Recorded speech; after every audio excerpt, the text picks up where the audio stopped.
झीलों की नगरी में पिछले 2 दिनों में 80 पॉजिटिव केस मिलने से शहर की चिंताएं बढ़ने लगी है।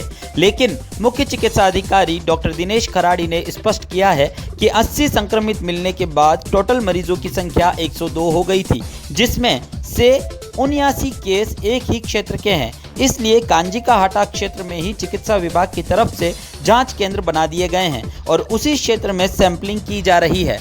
चिकित्सा विभाग ने युद्ध स्तर पर सैंपलिंग करने और कोरोना को फैलने से रोकने के लिए कमर कस ली है। इसी के साथ डॉक्टर दिनेश खराड़ी ने यह भी स्पष्ट किया कि शहर में जिस तरह से कांजी का हाटा क्षेत्र में संक्रमित युवक के इंदौर से आने और इसी वजह से संक्रमण फैलने की भ्रामक खबरें चल रही है, वह भी गलत है। खराड़ी ने बताया कि युवक लॉकडाउन से पहले उदयपुर आ गया था। उसके परिवार में कुल 12 लोग हैं, जिसमें से 4 की रिपोर्ट ही पॉजिटिव आई है। ऐसे में इस युवक से संक्रमण फैलने की संभावनाएं बहुत कम है। इसी के साथ शहर वासियों से लॉकडाउन की पालना करने और जिला प्रशासन के सहयोग की भी अपील की है। पिछले 2 दिन में 80 केस निकलने से उदयपुर का पॉजिटिव की संख्या 102 हो गई, लेकिन उन 102 केसों में से 79 केस एक ही क्षेत्र के हैं। बाकी केस जो हैं जो हेड़ूमगरी का है, उनकी शॉप थी कांजी का हाटा उसी एरिया में।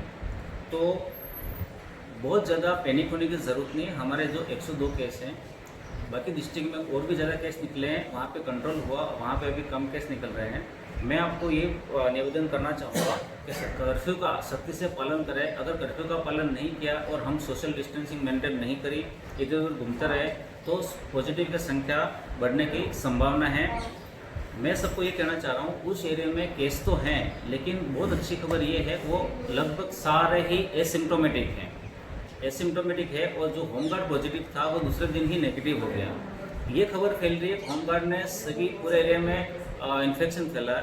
ये इसलिए नहीं कह सकते क्योंकि होमगार्ड के फैमिली में टोटल 12 लोग हैं और 12 में से 4 ही पॉजिटिव और 8 नेगेटिव हैं। अगर होमगार्ड की वजह से इन्फेक्शन फैलता हो तो फैमिली के सारे लोग पॉजिटिव होते। और जो कजिन जो आए थे इंदौर से, वो भी लॉकडाउन से पहले आए थे, उनमें से भी एक नेगेटिव है।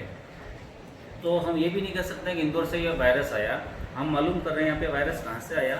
और जो सैंपल लेने की स्ट्रेटजी आज जो कलेक्टर मैम और एसपी साहब और सीओ साहब और एडीएम साहब की जो मीटिंग हुई, हमने वहाँ पे रैंडम सैम्पलिंग करानी शुरू कर दी और 100 मीटर के दायरे में और 100 मीटर के परिधि के ऊपर रैंडम सैम्पलिंग करा रहे हैं। जो एडजेसेंट कॉलोनी है वहाँ भी हम रैंडम सैम्पलिंग करा रहे हैं ताकि ये वायरस कहाँ तक फैला उसका मालूम चल सके। इसके साथ ही नगर निगम यूओटी में जितने भी कार्मिक सर्विस कर रहे हैं उनके 80% की सैम्पलिंग हो चुकी है और बची सैम्पलिंग आज हो जाएगी। जो गोपालपुरा अकारिया वल्लभनगर एरिया है, वहाँ से जो पॉजिटिव आया, ये पूरी फैमिली 5 मई को सूरत से आई थी। तो हम ये कह सकते हैं कि उसके बाद वो फैमिली घर से बाहर नहीं निकली, तो हो सकता है वो संक्रमण सूरत से हुआ हो।